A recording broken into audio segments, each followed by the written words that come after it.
Class 11th में आप सभी बच्चों का एक बार फिर से स्वागत है। इसके पहले हम लोग एक चैप्टर हाइड्रोजन देख चुके हैं। आज हम फर्स्ट चैप्टर स्टार्ट कर रहे हैं क्योंकि हम मिड सेशन से पढ़ाना शुरू किए थे। इसके पहले हम तैयारी कर रहे थे अपना, और बाद में मेरा सिलेक्शन भी हो गया, तो फिर हमने मिड सेशन से स्टार्ट किया था। अब हम फर्स्ट चैप्टर से शुरू करते हैं। ठीक है, तो पहला जो चैप्टर आपका है some basic concept of the chemistry, introduction है। जो कुछ भी आप पीछे क्लास 10 तक पढ़ चुके हैं उसके बाद से इसमें स्टार्ट करना है। हालांकि पीछे की जो चीज़ें होती हैं वो रिकॉल की जाती हैं, तो इस फर्स्ट चैप्टर में पीछे की मैक्सिमम चीज़ों को रिकॉल किया गया है। ठीक है, तो चलिए इसको हम देख लेते हैं।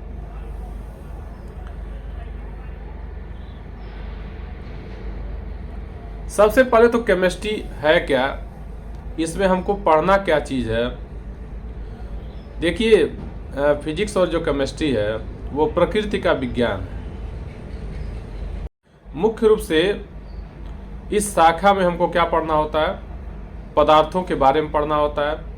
पदार्थ कैसे बने होते हैं, ठीक है, परमाणु आपस में कैसे इंटरेक्ट करते हैं, कैसे आपस में एक दूसरे से बॉन्ड फॉर्मेशन करके जुड़े हुए हैं। ठीक है, कैसे मॉलिक्यूल का फॉर्मेशन हुआ है, मॉलिक्यूल आपस में जुड़ करके कैसे कंपाउंड बनाते हैं। ठीक है, एलिमेंट क्या होते हैं। तो कुल मिला जुला करके देखिए, हमको केमिस्ट्री में पदार्थों के बारे में, पदार्थ विज्ञान ही इसको कहते हैं। ठीक है, मैटर साइंस कहते हैं। पदार्थ कैसे एग्जिस्ट करते हैं, कैसे बने हुए हैं, इन सब चीज़ों के बारे में हमको डिस्कस करना होता है।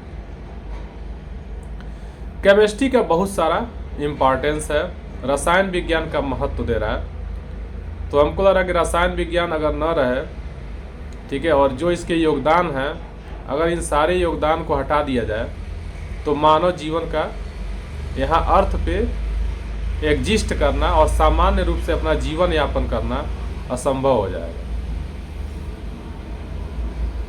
फिजिक्स और केमिस्ट्री का बहुत सारा योगदान है मनुष्य को मॉडर्न बनाने में।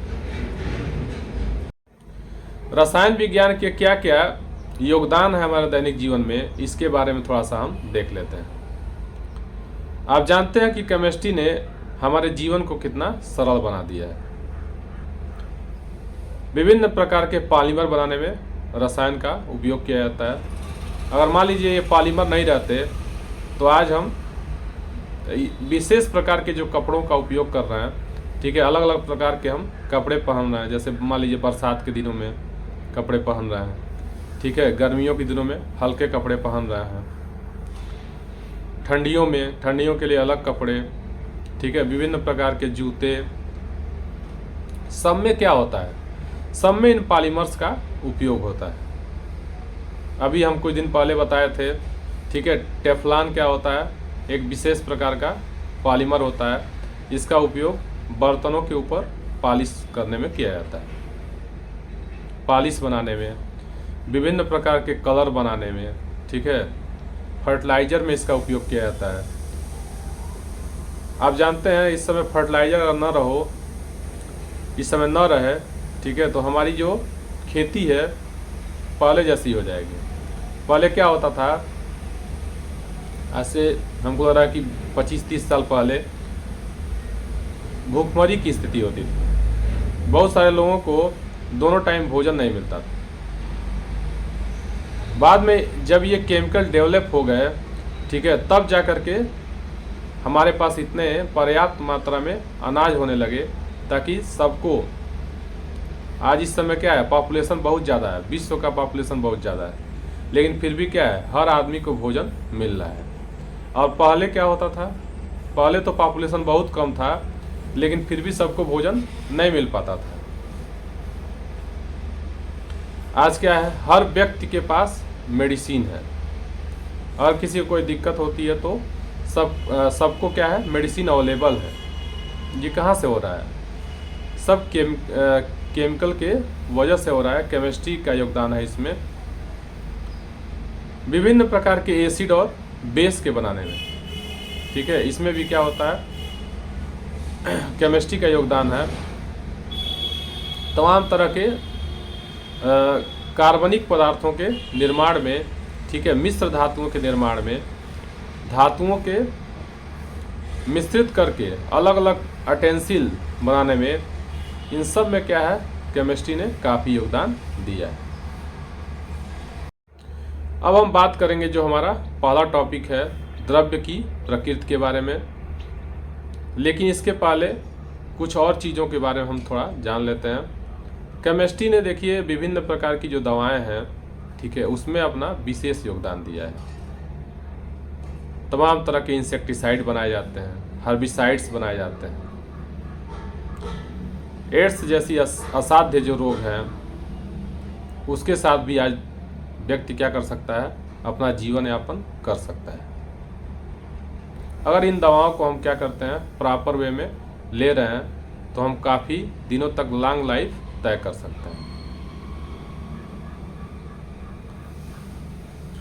तो देखिए हम आगे बढ़ते हैं, ठीक है, आप इसके बारे में थोड़ा सा और स्टडी कीजिएगा।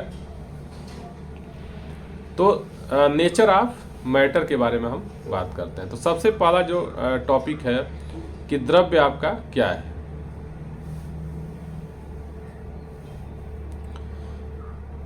तो देखिए एक चीज़ और हमारे दिमाग में आ रही है बात, जैसे कैंसर है, ठीक है, तो कैंसर की भी औषधियाँ बनाई जा चुकी हैं। हालांकि 100% कैंसर जो है अभी उसका इलाज नहीं संभव है। कैंसर कई तरह का होता है, ठीक है, मल्टीपल टाइप का कैंसर पाया जा सकता है। इसमें कौन सी प्रभावी दवा है यहाँ पे दिया हुआ है, ठीक है, वहाँ पे बार बार दिमाग जा रहा है, सिस्प्लाटिन और टैक्सोल, ठीक है। जब दिमाग में कुछ चीज़ें होती हैं तो उसको हम अवॉइड नहीं कर पाते हैं।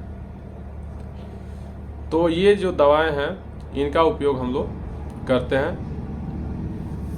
साथ ही साथ एक और दवा है, उसको भी देख लीजिए, AZT, एजिडोथाइमिडीन, ठीक है, इसका भी उपयोग हम लोग करते हैं। एड्स से ग्रस्त रोगियों के उपचार हेतु उपयोग में आने वाली जो औषधि है उसको हम लोग शॉर्टकट में क्या कहते हैं, AZT कहते हैं। वही बता रहे थे। पहले तो ऐसी कोई भी गलती नहीं करना चाहिए जिससे ये सब रोग हैं जो वो मानव में उत्पन्न हो, क्योंकि देखिए इसके साथ जीवन यापन करना क्या है, नहीं के बराबर, ठीक है। एक नॉर्मल लाइफ आप नहीं जी पाएंगे, टेंशन में हमेशा आदमी रहता है और टेंशन से ही आदमी की मौत हो जाती है। जैसे ही आपको पता लग जाएगा कि आपको कैंसर हुआ है, ठीक है, या आप HIV पॉजिटिव हैं, वहीं से क्या होता है, आदमी का दिमाग जो होता है वो कंसंट्रेट हो जाता है एक जगह, फिर वो नॉर्मल लाइफ नहीं जी पाता है। भले वो दवाओं को ले रहा है, लेकिन कहीं ना कहीं उसके दिमाग में ये है कि ज़्यादा दिन तक मैं नहीं जी पाऊँगा। और ये अगर कोई भी आदमी जो ही ये बात सोच लेता है कि मैं ज़्यादा दिन तक नहीं जी पाऊँगा, तो वास्तव में उसके लिए दिक्कत हो जाती है, ठीक है। चलिए अब अपने टॉपिक पे आ जाते हैं। तो द्रव्य क्या है, what is matter? Matter is that which occupy space and having some mass. यानी द्रव्य वह है जो स्थान घेरती है तथा जिसमें कुछ द्रव्यमान पाई जाती है। मुख्य रूप से हम द्रव्य को क्या कर सकते हैं, 3 भागों में बांट सकते हैं।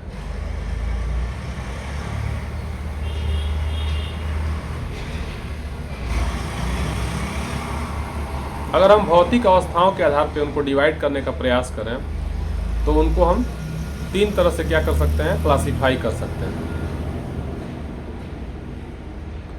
पहला सॉलिड है, ठीक है, दूसरा लिक्विड आपका है और तीसरा गैस है। हालांकि द्रव्य जो होते हैं वो 5 तरह के होते हैं, solid, liquid, gas, Bose-Einstein condensate, ठीक है, और एक आपका और होता है प्लाज्मा। तो प्लाज्मा और बोस-आइंस्टीन कंडेंसेट के बारे में हम लोग बाद में बात करेंगे। पहले हम भौतिक अवस्था के आधार पे ठीक है, फिजिकल स्टेट के आधार पे हम द्रव्य को 3 तरह से क्लासिफाई करेंगे और इनके बारे में हम जानने का प्रयास करेंगे। कैसे आप जान सकते हैं बेसिक डिफरेंस इनमें क्या क्या होते हैं। तो इन तीनों को यहाँ पे लेकर के समझाने का प्रयास किया गया है। फिगर के माध्यम से आप देख रहे हैं, पहला दिया है ठोस, ठीक है, जिसको हम सॉलिड कहते हैं। दूसरा आपका लिक्विड है। तो मुख्य रूप से हम लोग सॉलिड, लिक्विड और गैस की बात करेंगे। आपके सामने एक फिगर दिख रहा है, फिगर नंबर 1.1। इसमें ठोस, द्रव और गैसों को दिखाया गया है। तो इस फिगर को देख करके आपके दिमाग में कुछ बातें आ रही होंगी। मैं उसको चाहूँगा कि आपका ध्यान जो है इधर की तरफ दिखाना चाहूँगा। पहला क्या दिख रहा है आपको? सॉलिड दिख रहा है। इसको किसी कंटेनर में नहीं रखा गया है, ठीक है, आप देखिए वहाँ पे किसी कंटेनर में इसको नहीं रखा गया है। दूसरा जो है वो लिक्विड है और लिक्विड के लिए एक कंटेनर का इस्तेमाल किया गया है। वहाँ एक बीकर लिया गया है और बीकर में उस लिक्विड को रखा गया है। और जो थर्ड है वो है गैस, और गैस को भी क्या किया गया है? मेजरिंग फ्लास्क में रखा गया है और ऊपर से क्या किया गया है? डर्ट लगा दिया गया है। तो पहला क्या दिखा रहा है? पहला यही दिखा रहा है आपको कि सॉलिड को किसी रखने के लिए किसी कंटेनर की कोई ज़रूरत नहीं है, ठीक है, जबकि लिक्विड क्या कर सकता है? फ्लो कर सकता है, इसलिए उसको किसी कंटेनर में रखा जाता है। साथ ही साथ गैस भी क्या कर सकता है? फ्लो कर सकता है, वह एक स्थान से दूसरे स्थान तक जा सकता है, इसलिए इसको भी क्या किया जाता है? किसी कंटेनर में ही रखा जाता है। साथ ही साथ और भी आपको कुछ दिख रहा होगा। दूसरी चीज़ क्या दिख रही है? सॉलिड के जो मॉलिक्यूल हैं वो क्या है? एक वेल आर्डर में रखे गए हैं, एक वेल आर्डर अरेंजमेंट शो कर रहे हैं। जबकि लिक्विड के जो मॉलिक्यूल हैं वो रैंडम हैं और गैस के जो मॉलिक्यूल हैं वो भी क्या है? रैंडम है। लेकिन रैंडमनेस की अगर बात करें तो गैस के जो मॉलिक्यूल है वो ज़्यादा रैंडम है, ठीक है, और साथ ही साथ जिस कंटेनर में वो कंटेन किए गए हैं उस कंटेनर को पूरा भर दिए हैं, ठीक है, पूरा देखिए ऊपर तक मॉलिक्यूल क्या हो गए हैं? फैल गए हैं और उस कंटेनर को पूरा फिल किए हुए हैं। जबकि लिक्विड में ऐसा नहीं होता है, ठीक है, लिक्विड के जो मॉलिक्यूल होते हैं उस कंटेनर को पूरा नहीं भरते हैं। अगर इंटरमॉलिक्यूलर फोर्स ऑफ अट्रैक्शन की अगर हम बात करें तो सॉलिड के मॉलिक्यूल्स में intermolecular force of attraction maximum है। लिक्विड में इंटरमॉलिक्यूलर फोर्स ऑफ अट्रैक्शन जो है वो सॉलिड की तुलना में थोड़ा सा कम है और गैस के मॉलिक्यूल के बीच में intermolecular force of attraction negligible होते हैं, ठीक है। कुछ और भी प्रॉपर्टीज हैं जिनकी बात हम आगे करेंगे, ठीक है। जैसे डेंसिटी की अगर बात करें तो सॉलिड की जो डेंसिटी होती है वो ज़्यादा होती है, अगर कंपैरेटिवली हम लिक्विड की बात करें तो कम होती है, और गैसों की जो डेंसिटी होती है वो सबसे कम होती है। इसीलिए सॉलिड के आकार एवं आकृतियाँ क्या होती हैं? फिक्स होती हैं, जबकि लिक्विड में ऐसा नहीं होता है। सॉलिड का आयतन भी फिक्स होता है। लिक्विड में क्या होता है? जिस कंटेनर में उसको कंटेन किया गया जाता है, ठीक है, वह उसी आकृति को धारण कर लेती है, लेकिन आयतन इसमें निश्चित होता है।